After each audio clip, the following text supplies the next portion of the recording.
The piece I was looking for had a specific texture. It was the cool, smooth bite of a steel burin into a copper plate.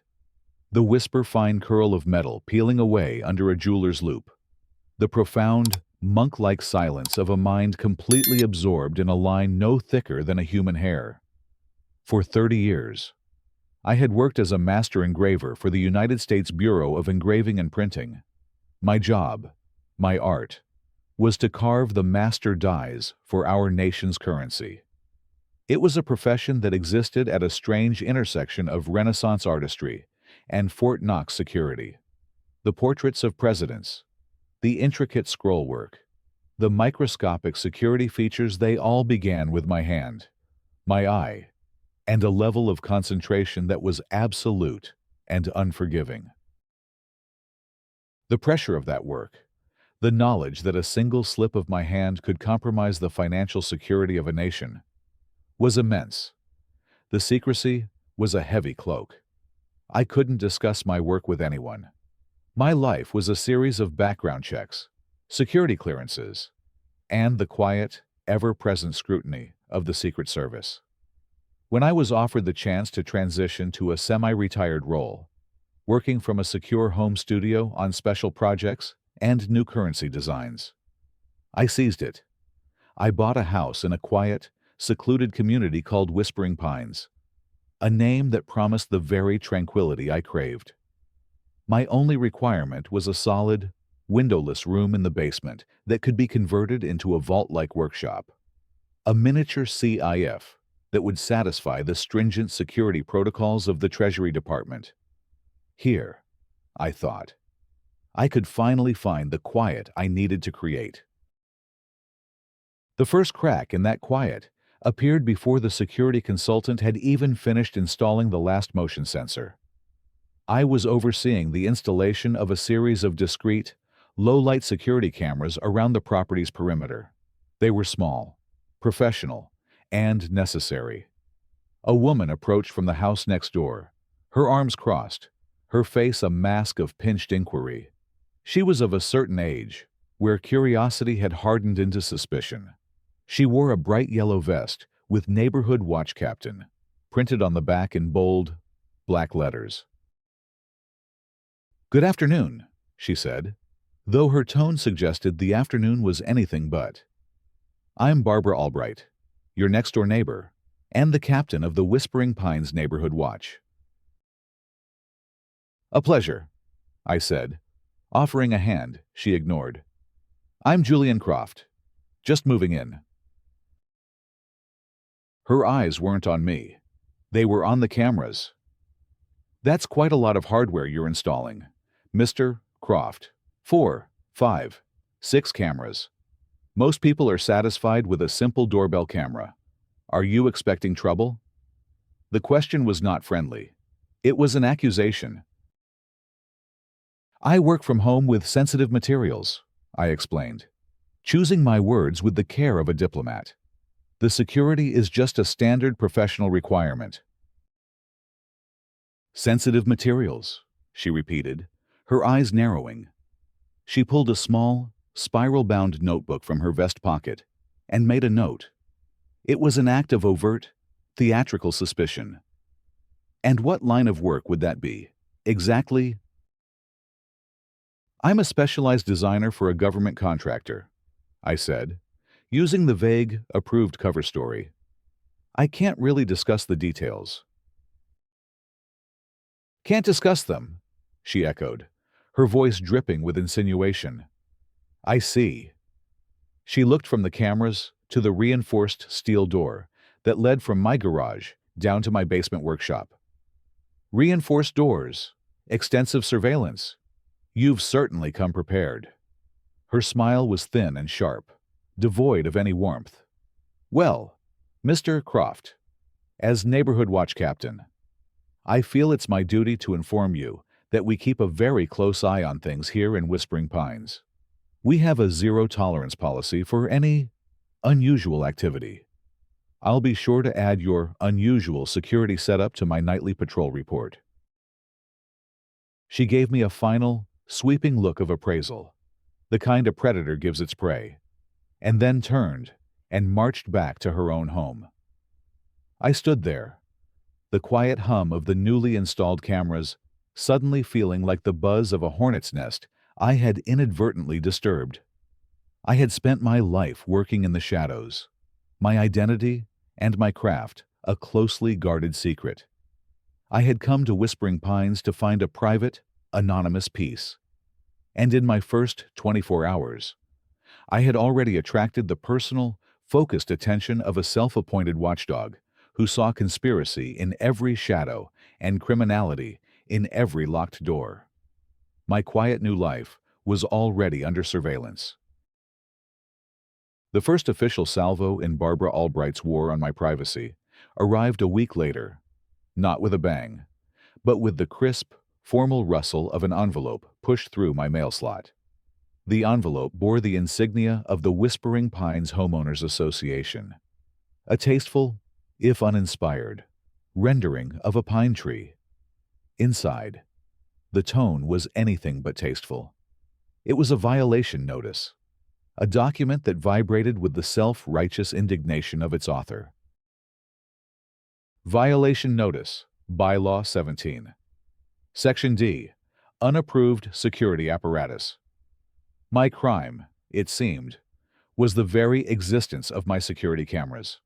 The bylaw, a vaguely worded relic from a time before smart homes, stipulated that any external monitoring device must be of a model and placement pre-approved in writing by the Architectural Review Committee.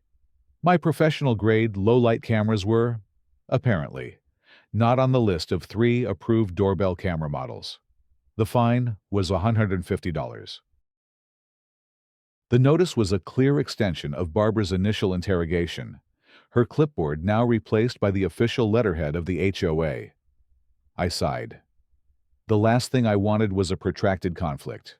My work required a state of near total mental calm, a focus that could not be cluttered by petty squabbles. So, I complied. Or rather, I performed the act of complying. I filled out the ridiculously detailed application form for my existing cameras, complete with schematics of their placement and technical specifications that I knew would be meaningless to the committee. I wrote a check for the $150 fine and mailed it all to the HOA's management office. It was a gesture of peace, an attempt to placate the neighborhood watchdog. It was, of course, a complete failure. My application was denied 2 weeks later. The reason given was that the number and placement of the devices are deemed excessive for a residential property and create an atmosphere of invasive surveillance that detracts from the community's open and trusting character. The irony of the neighborhood watch captain accusing me of invasive surveillance was so thick I could have choked on it. The fines began to arrive with a clockwork regularity, each one a testament to Barbara's obsessive scrutiny. I received a violation for the non-standard steel door to my workshop $200, even though it was an internal door, barely visible from the street when the garage was open. I received another for the unseemly commercial-grade blackout blinds that I kept drawn over the workshop's single, small, ground-level window. $75. All window treatments visible from the street must be of a light, neutral color and uniform appearance. The notice chided. With each new fine, I felt the walls of my carefully constructed sanctuary begin to shrink. The peace I needed for my work was being constantly eroded by the drip, drip, drip of her harassment. My internal monologues, once quiet meditations on line weight and perspective, were now filled with frustrated, technical retorts that I could never voice. She's complaining about the gauge of the steel on my door. I would think to myself as I tried to focus on the delicate engraving of an olive branch. A door that's rated to meet Federal Security Protocol Delta 7 for forced entry resistance. The absurdity is breathtaking. I was in my workshop one night, under the intense, shadowless light of my magnification lamp, putting the finishing touches on a new security feature for a currency redesign. The work was microscopic, requiring a hand so steady it felt as though I had stopped breathing. The phone rang, the sound jarring in the silence of my vault. It was Frank, a former Secret Service agent who now ran the physical security division for the Treasury Annex. "Just checking in, Julian," he said, his voice a calm, gravelly baritone. "The courier is scheduled for a drop at your location, 0200 on Thursday. Are your perimeter securities operational?" "They're operational, Frank," I said, rubbing my tired eyes. "But I've been dealing with some localized interference. A hostile actor on the domestic front." I explained the situation with Barbara and the HOA. Frank was silent for a moment. "A neighborhood watch captain," he said, a note of disbelief in his voice.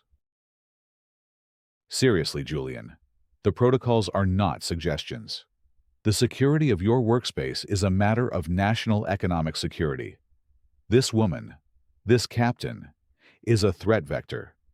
Have you hardened your perimeter against this new threat?" "I've complied with her paper-based attacks," I said. "Paid the fines, filed the forms. It's like trying to reason with a denial-of-service attack." "Reason doesn't work," Frank said, his voice turning hard. "You need to upgrade your defenses. I'll authorize it. I want you to install a new system, wireless, encrypted mesh network, anti-jamming capabilities, and add some thermal and acoustic sensors near the workshop door. It's overkill for a suburban snoop.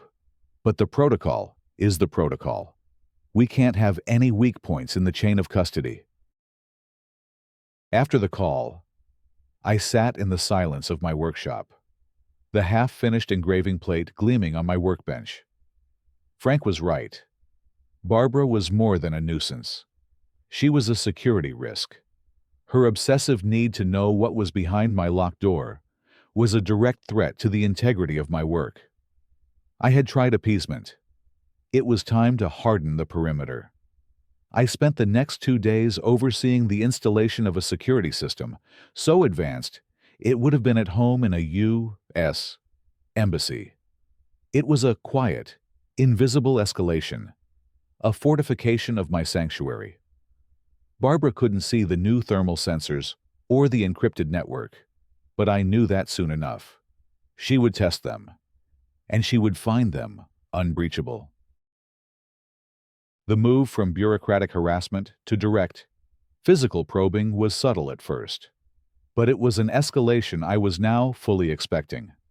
Barbara, having failed to intimidate me with fines or force my compliance on the matter of my workshop security, took it upon herself, in her capacity as neighborhood watch captain, to conduct her own investigation. My new security system, the one Frank had authorized, was a work of art. It didn't just record video. It was an integrated network of sensors that created a complete, multi-layered picture of my property's perimeter. It logged every motion, every sound, every thermal signature, and analyzed them for anomalies. A few days after its installation, it began to paint a very clear picture of Barbara Albright's nocturnal activities. The logs showed her, night after night, conducting her patrols. She would walk the sidewalk, her dog on a leash, but her path would always take her to the very edge of my property. She would linger by the hedge that separated our yards, her gaze fixed on the small, ground-level window of my workshop. The audio sensors, sensitive enough to pick up a whisper from 50 feet away, recorded the faint, rhythmic clicking of her camera's shutter. She was photographing my house, my doors, my windows, building a dossier of my defenses. Then, her tactics became more aggressive. One night, around 3 a.m., the system sent a silent alert to my phone. A high-intensity light source was being directed at one of my primary security cameras, the one covering the driveway. I pulled up the live feed. The image was whited out, a classic attempt to blind the camera's optical sensor. But this was not a cheap camera. I toggled the view to the thermal sensor. The image was now a ghostly landscape of heat signatures. I could clearly see the shape of a person standing at the end of my driveway, holding a long, cylindrical object that was radiating intense heat. A high-powered laser pointer. It was a deliberate, calculated attempt to create a blind spot in my surveillance coverage. I watched for a few moments, then activated a new feature of the system. A small, automated spotlight, mounted just below the camera, swiveled to her position and bathed her in a sudden, brilliant cone of white light. The thermal image showed her startling, dropping the laser pointer and scrambling back into the darkness of her own yard. The message was sent, "I see you, even when you try to hide in the dark." The most audacious attempt came a week later. This time, the alert was from an acoustic sensor near the reinforced door in my garage. It had detected anomalous, high-frequency vibrations consistent with an attempt to bypass a locking mechanism. I pulled up the footage from the garage's internal camera, my heart pounding with a mixture of anger and disbelief. The video showed Barbara. She had somehow managed to get my garage door open, likely using a universal remote code she had found online, and was now standing in front of my workshop door. In her hand, she held a small, pen-like device. I recognized it instantly. It was a cheap, commercially available lock-picking gun. She was attempting to pick the lock on a door that secured classified government assets. The sheer, breathtaking stupidity of the act was almost comical. The lock on that door was a Medico M3, a high-security lock that was virtually unpickable by anything short of a master locksmith with specialized tools. But she didn't know that. She clearly fancied herself some kind of spy, some hero in a true crime drama of her own making. I watched for a few moments as she fumbled ineptly with the lock, the picking gun buzzing uselessly.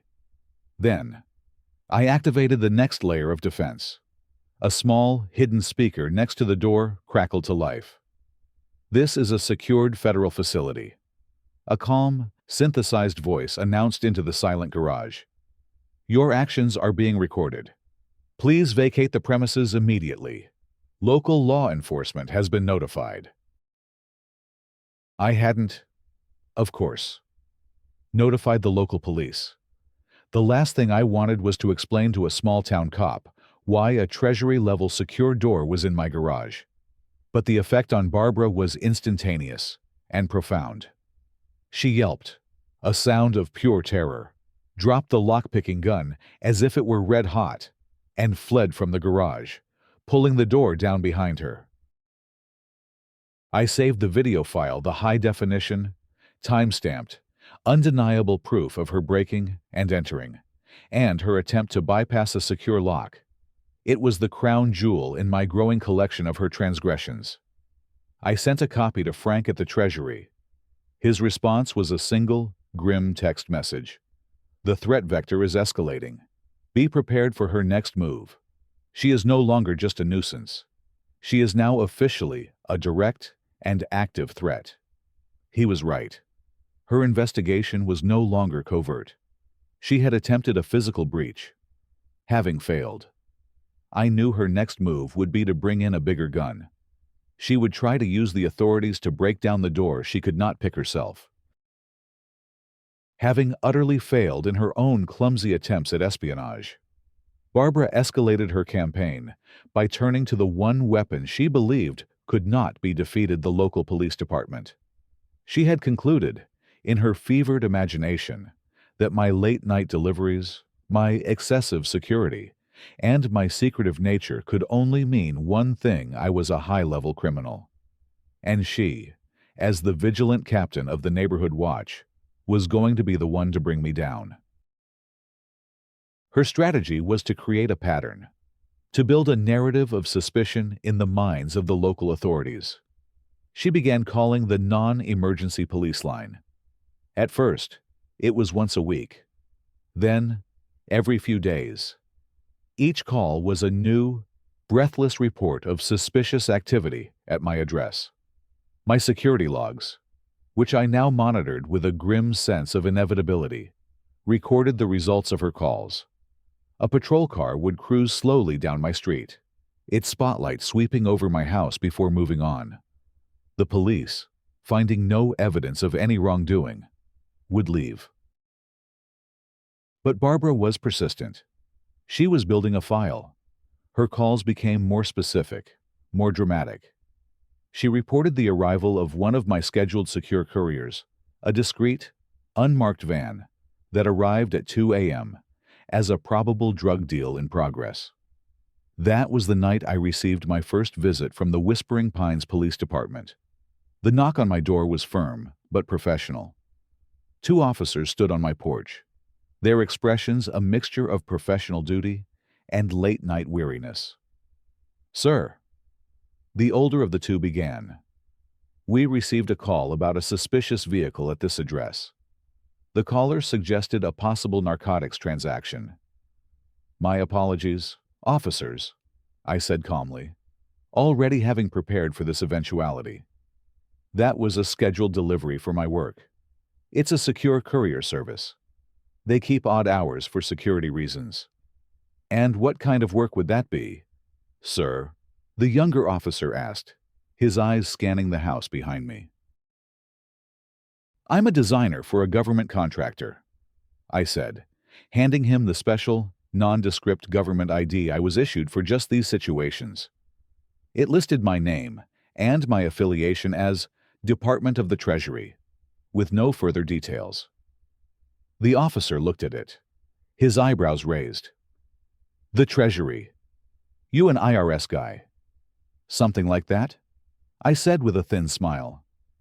"I'm afraid the nature of my work is confidential, but I can assure you, it's all perfectly legal." They were in a difficult position. They had a frantic caller insisting a crime was in progress. And they had me, a calm resident with a legitimate-looking federal ID, with no evidence of a crime.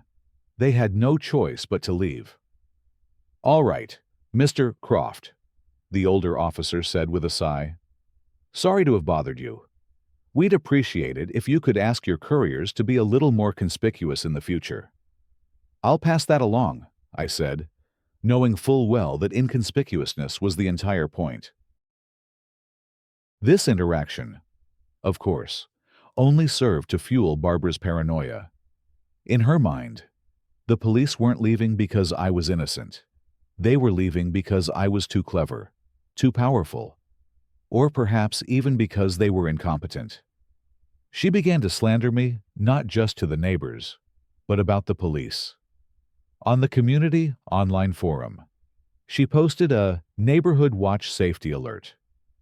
"Dear neighbors," it read, "I feel it is my duty to report that I have witnessed numerous instances of suspicious, late-night activity at 112 Oak Lane, consistent with major criminal operations.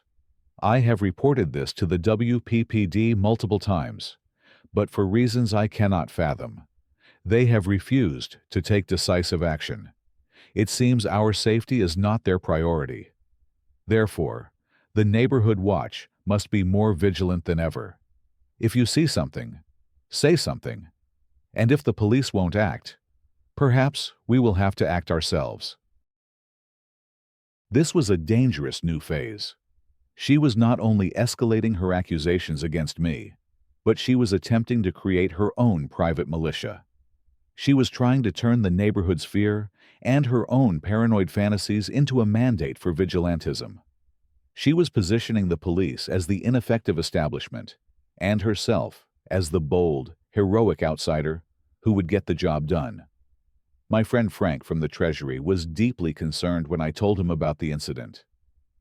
"This is bad, Julian," he said over the secure line. "She's not just a nuisance anymore. She's actively trying to create a confrontation. She's trying to incite a mob. A local PD is one thing, but a bunch of scared, self-righteous suburbanites with a hero complex, that's an unpredictable variable. That's how people get hurt." "What do you suggest I do?" I asked. "For now, nothing," he said grimly. We're aware of the situation. The Treasury police have a liaison with the local department, and they've been briefed. They know your address is a sensitive location, but we can't blow your cover to appease a local crank. Just lay low, keep your head down, and let your security system do the work. She's going to keep pushing until she crosses a line she can't uncross. And when she does, we'll be ready. I hung up the phone with a sense of profound unease. I was a man who valued precision, order, and control. And my life was now entangled with a woman who was the embodiment of chaos. A woman who was actively trying to create a confrontation that could have dangerous, unpredictable consequences. I felt like a bomb disposal expert who could see the timer ticking down, but was under strict orders not to touch the bomb. All I could do was wait and hope that when it finally went off, the blast would be contained. The final escalation was as reckless and as theatrical as the woman who orchestrated it. Barbara, having failed to intimidate me, failed to breach my security, and failed to convince the local police of my criminality, decided to take the law into her own hands. She had become the hero of her own twisted narrative, the lone warrior standing against the tide of darkness she believed I represented. Her final move was not just a threat. It was a direct, physical confrontation, a ludicrous and dangerous piece of street theater designed for maximum impact. She had been planning it for days. My security system logged her increased activity, her late-night patrols, now including 2 other men from the neighborhood, men she had clearly deputized into her private army. They would drive slowly past my house, their headlights off, communicating with walkie-talkies like characters in a bad spy movie. They were trying to anticipate the schedule of my deliveries, to stage an ambush. I forwarded the logs to Frank at the Treasury, who simply replied, "The package is still on schedule. We are prepared for all contingencies." The night of the delivery was dark and moonless, a perfect stage for drama. I was in my workshop, waiting. At precisely 2 a.m., my perimeter sensors alerted me to the arrival of the transport vehicle, a discreet, armored van that was painted a nondescript dark gray. It pulled up to the curb in front of my house and idled quietly, its engine a low hum in the silent street. This was the moment. Suddenly, the night exploded into a chaos of light and sound. A large minivan, its headlights on high beam, screeched out of a nearby driveway and swerved to block the armored van's path. Barbara leaped out from the driver's side, brandishing a large, heavy-duty flashlight like a weapon. Her 2 deputies, a burly man named Gary and a nervous, wiry man named Steve, jumped out from the other side, their own flashlights held in trembling hands. They were all wearing their ridiculous yellow neighborhood watch vests. "Nobody move!" Barbara shrieked, her voice high and strained with a mixture of terror and adrenaline. She shone her flashlight beam directly at the van's windshield, trying to blind the driver. "You are all under citizen's arrest for conspiracy to commit a felony. We have you surrounded. We have already called the police." She was filming the entire scene with her cell phone, which she had propped up on the dashboard of her minivan.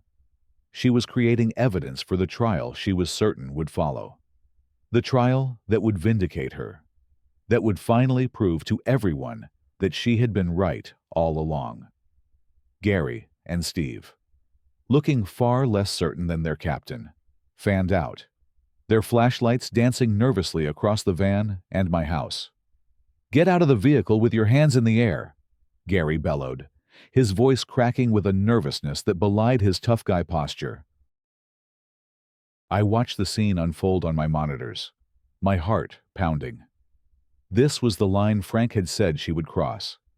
This was direct, physical interference with a secure federal transport. I took a deep breath, and on the secure communication channel that connected my workshop to the transport team, I spoke a single, prearranged word: execute. The side door of the armored van slid open with a quiet, hydraulic hiss. Two men emerged. They were not dressed as delivery drivers. They were dressed in sharp, practical dark suits, their movements economical and precise. They did not look panicked or intimidated. They looked bored. At the same time, I opened my front door and stepped out onto my porch, my own hands held in a placating, non-threatening gesture. "Barbara, what in the world do you think you're doing?" I called out, my voice cutting through her frantic shouting. She whirled around, momentarily distracted.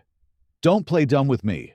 Croft, your little criminal enterprise is over. We have you caught red-handed." Before she could continue, the lead agent from the van took a calm, deliberate step forward. The beam of Barbara's flashlight caught the small, gold shield he held up. "Federal agents," he said, his voice flat, professional, and utterly devoid of emotion. "U.S. Treasury Police. This is a secure federal transport." Barbara froze, her mouth hanging open. The flashlight beam wavered. Gary and Steve stopped their posturing, their faces a comical mask of confusion and dawning horror. "Citizen's arrest," the agent continued, a note of incredulous irony in his voice. "Ma'am, you and your friends here have just committed a federal felony. Title 18, Section 111 of the U.S. Code: assaulting, resisting, or impeding a federal officer. It carries a penalty of up to 8 years in prison." "Federal officer," Barbara stammered, the entire foundation of her reality crumbling beneath her feet. "But the deliveries, the late nights, I thought—" "You thought wrong," the agent said, his patience clearly exhausted. "The materials in this vehicle are classified national security assets of the United States government. They are being delivered to this man." He gestured to me. "Mr. Julian Croft, who is a master engraver for the Bureau of Engraving and Printing, under a Level 4 security protocol." He let that sink in, the sheer, crushing weight of his words silencing the night. "The suspicious activity you have been so diligently investigating, ma'am, is the process by which we protect the entire U.S. economy from counterfeiters and financial collapse. The package in this van contains the master dies for the new $20 bill." He took another step forward, his voice dropping to a low, dangerous growl. "And your little citizens patrol has just driven a minivan straight through a security protocol that protects that process.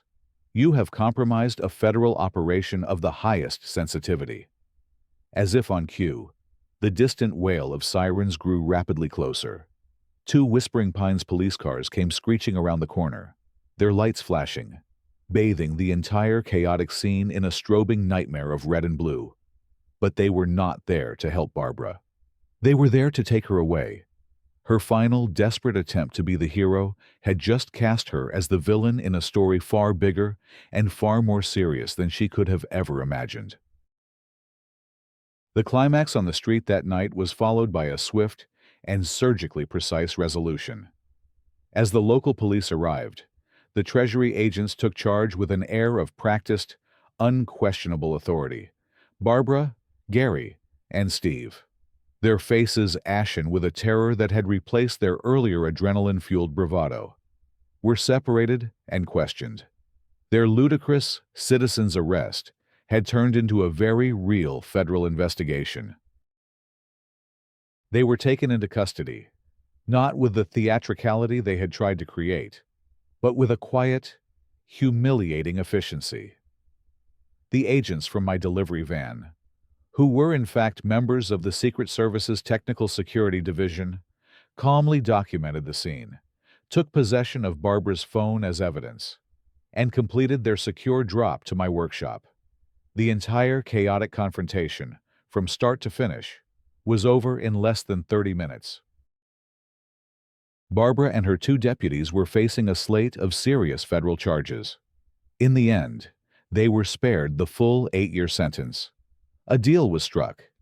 In exchange for their full cooperation, which included a public, written apology to me and a permanent restraining order. The U.S. Attorney's Office allowed them to plead guilty to a lesser charge of interfering with a government proceeding. The legal fees were astronomical, bankrupting all three of them. The felony conviction on their records was a permanent stain. Barbara, the self-appointed guardian of property values, was forced to sell her home to cover the costs. Her reign as the Queen of Whispering Pines was over, ending not with a bang, but with the quiet, devastating scrape of a lawyer's pen. The incident sent a shockwave through the neighborhood. The story, in its broad, declassified strokes, eventually came out. The neighborhood watch was disbanded in shame. The HOA board, facing a potential lawsuit for enabling Barbara's harassment, was completely replaced in an emergency election. The new board's first act was to issue a formal, community-wide apology to me and to pass a new bylaw, ironically named the Julian Croft Privacy Act, which severely restricted the HOA's ability to regulate home security and work-from-home arrangements. As for me, the Treasury Department, to prevent any future, localized interference, upgraded my security protocols. On delivery nights, a discreet chase car with 2 federal agents now parks at the end of my street, a silent, invisible deterrent to any future would-be heroes. My neighbors now treat me with a mixture of awe, respect, and a healthy amount of fear. The waves I receive are now hesitant and deferential. My privacy is absolute. I finally have the peace I craved. Most nights, I am in my workshop, the world outside silenced. The only sound, the whisper of my baron against steel. I am a ghost again, a quiet, anonymous artist working on a canvas that will pass through the hands of millions. The silence is no longer threatened. The perimeter is secure. And, in the heart of my quiet, suburban fortress, I am finally and completely at peace.